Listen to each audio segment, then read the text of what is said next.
హైదరాబాద్ లో చెరువులు కుంటలు నాలాల పరిరక్షణకు తెలంగాణ ప్రభుత్వం ఏర్పాటు చేసిన హైడ్రాకు తెలంగాణ గవర్నర్ జిష్ణుదేవ్ వర్మ ఆమోదం తెలిపారు. హైడ్రాకు చట్టబద్ధత కల్పిస్తూ ఆర్డినెన్స్ జారీ చేశారు. దీనికి సంబంధించిన గెజెట్ ను గవర్నర్ కార్యాలయం విడుదల చేసింది.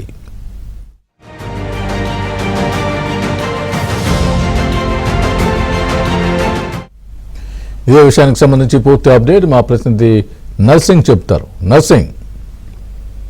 స్వామి, తెలంగాణ ప్రభుత్వము రేవంత్ రెడ్డి సర్కారు హైదరాబాద్ లోని గ్రేటర్ హైదరాబాద్ లోని చెరువులు కుంటలు నాలాలని ప్రభుత్వ స్థలాలని పార్కుల్ని పరిరక్షించేటువంటి ఉద్దేశంతో హైడ్రాను తీసుకువచ్చింది. ఈ హైడ్రా చెరువుల పరిరక్షణ కోసము నడుం బిగించింది. సో ఈ క్రమంలో కొన్ని చోట్ల ఇల్లీగల్ కన్స్ట్రక్షన్స్ కూల్చేస్తున్నటువంటి సందర్భంలో ప్రతిపక్షాల వైపు నుంచి హైడ్రాకు ఉన్నటువంటి చట్టబద్ధత ఏంటి అనేటువంటి ప్రశ్నలు ఉత్పన్నమయ్యాయి. సో వాళ్ళు ప్రశ్నించారు దీనికి ఉన్నటువంటి చట్టబద్ధత ఏంటని చెప్పి మరికొందరు కోర్టులకు కూడా వెళ్ళినటువంటి సందర్భం. సో ఈ నేపథ్యంలో విశిష్ట అధికారాలు కట్టబెడుతూ హైడ్రాకి పవర్స్ కట్టబెడుతూ ఆర్డినెన్స్ ను ప్రభుత్వము తీసుకువచ్చింది. అందుకు సంబంధించినటువంటి ఆర్డినెన్స్ కి కేబినెట్ ఆమోదం తెలిపింది. సో ఆ ఆర్డినెన్స్ ని రాజ్భవన్ కు పంపించింది. సో దానికి ఆర్డినెన్స్ కి విస్తృత అధికారాలు కట్టబెడుతూ తీసుకొచ్చినటువంటి ఆర్డినెన్స్ కి గవర్నర్ జిష్ణుదేవ్ కూడా ఆమోద ముద్ర వేశారు.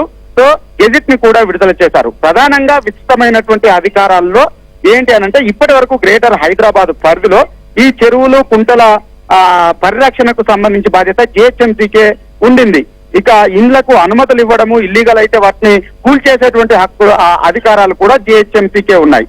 అంతేకాకుండా ఇక మరొకటి చెరువులు బఫర్ జోన్ ఎంత, ఎఫ్టీఎల్ ఎంత, ఫుల్ వాటర్ ట్యాంక్ లెవెల్ ఎంత అనేటువంటి నిర్ధారించేటువంటి అధికారాలేమో ఇప్పటి వరకు ఇరిగేషన్ శాఖకు ఉన్నాయి. సో ఇక రెవెన్యూ అది ఏ బౌండరీలో ఉంటుంది అనేటువంటిది నిర్ధారించేది రెవెన్యూ శాఖ.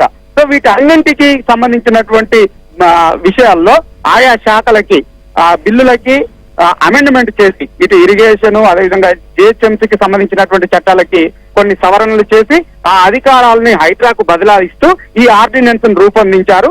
సో ఇక మీదట విస్తృతమైనటువంటి అధికారాలతో హైడ్రా ముందుకు వెళ్లేటువంటి విధంగా ఈ ఆర్డినెన్స్ ను ప్రభుత్వం తీసుకువచ్చింది. సో ఆ ఆర్డినెన్స్ కి గవర్నర్ ఆమోద ముద్ర కూడా ఇప్పుడు లభించింది.